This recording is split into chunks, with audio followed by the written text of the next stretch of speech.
Capcom shook the world with its new trailer for Resident Evil Requiem during Summer Game Fest, and ever since fans have been hungry for more. Like the merchant from Resident Evil 4, I've got just what you need. From first-hand accounts of those lucky enough to play 30 minutes of the game to juicy details about a possible second protagonist and so much more, I've gathered it all. So, what do you say, stranger? Let's take a deep dive into the madness as we unravel everything Resident Evil 9 Requiem will and might bring to the table. The trailer for Resident Evil 9 Requiem was a spectacle, leaving attendees at the Summer Game Fest on the edge of their seats. Capcom masterfully teased the audience with trailers that seemed to hint at new installments, only to accumulate the event with the grand reveal of Resident Evil 9 Requiem. It was nothing short of a grand slam. The trailer was thrilling and exciting, showcasing familiar locations from earlier entries such as Resident Evil 2's Raccoon City and Raccoon City Police Department. And after 30 years, it appears we finally will be returning to the iconic Raccoon City in this next installment. Unsurprisingly, Leon Kennedy was absent from the trailer. If you've been following the leaks I've covered in previous videos, you'll recall that leakers like Dust Golem and their sources hinted at Leon being a main protagonist in this game. However, the trailer introduced a new protagonist, Grace Ashcroft, the daughter of Alyssa Ashcroft, a character tied to Resident Evil Outbreak. Does this mean the leakers got it wrong, or is Capcom holding back a big reveal? It's possible that the trailer is just planting the seed for what will blossom into a fully revealed story. We may not have all the petals yet, so stay tuned as I will delve deeper into these possibilities and what they could mean for the series. As many of you know from my last video covering all the information about Resident Evil 9 and its possible story involving Jill Valentine and Leon, rumors and speculation have been swirling about their return in the next entry. Unfortunately, Dust Golem had previously dismissed those claims, saying not to trust information about Jill's inclusion as it was officially incorrect. However, with the release of Resident Evil 9 Requiem, he was partially right, but was he entirely wrong? For example, he claimed that Resident Evil 9 would be the biggest game Capcom has ever worked on, and he was also right about it being a significant reinvention as Capcom is rebuilding RE system with new improvements for their next installment, now known as Rex Engine, or RE Next Gen. This is a topic I've also discussed in previous videos regarding the leaks. Ultimately, what Dust Golem got wrong pales in comparison to what he got right. Recently, some lucky players were able to view 30 minutes of early gameplay footage from Resident Evil 9. I am so fucking jealous. The hype is real, with many YouTubers reporting impressive gameplay elements such as the ability to switch between first-person and third-person perspectives, and this feature has been described as reminiscent of Resident Evil 8, though concerns remain that it might feel too similar to its predecessor.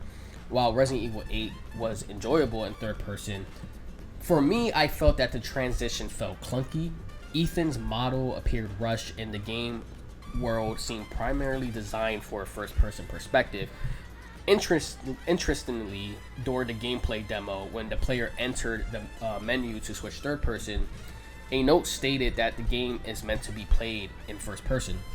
However, for me, I hope that Resident Evil 9 will address these concerns and provide a more fluid third-person experience, as people who viewed the 30-minute demo also noted that the game kind of looked like Resident Evil 4 when playing in third person. And you know, I also heard from plenty of YouTubers who saw the experience that in terms of gameplay, the new protagonist Grace reportedly plays similar to Ethan from Resident Evil 7, which could add layers of horror and tension. This style was particularly effective in enhancing sense of vulnerability and terror in the earlier title. And when I mean similar, I don't mean in actual characteristics or gameplay style. I just mean that they're novices, you know, they're amateurs thrown into this world that's already built on a foundation that's been there for, you know, some time. But one rumor circulating involves a creature resembling Lisa Trevor, Though this remains unconfirmed, in the original Resident Evil lore, Lisa was experimented on in the Arklay Mountains and died a long time ago before Raccoon City outbreak. Leaked images also show eerie environments like abandoned medical facilities and other unsettling sites, and these could be remnants of previously planned open world concepts, which Dust Golem claimed was scrapped along with Jill Valentine's intended role in the final game. But despite this, fans still hope to see at least one STARS member, possibly Leon or Jill, to appear in the storyline. And I'm really praying that is either or. We haven't seen either of them since God knows long, especially Jill. But overall, Resident Evil 9 Requiem seems to blend classic survival horror with modern gameplay mechanics, rich atmosphere, tense exploration, and deep lore. And yes, fear not, Leon fans, because there still might be hope. Enough hopium to take down Nemesis. A tweet from Dust Golem reads, "I'll say this now before my trailer breakdown. Leon is the main character of Resident Evil 9 Requiem. You won't fully see him for a bit, though he is in the trailer. But in the final game, you play far more as Leon than Grace.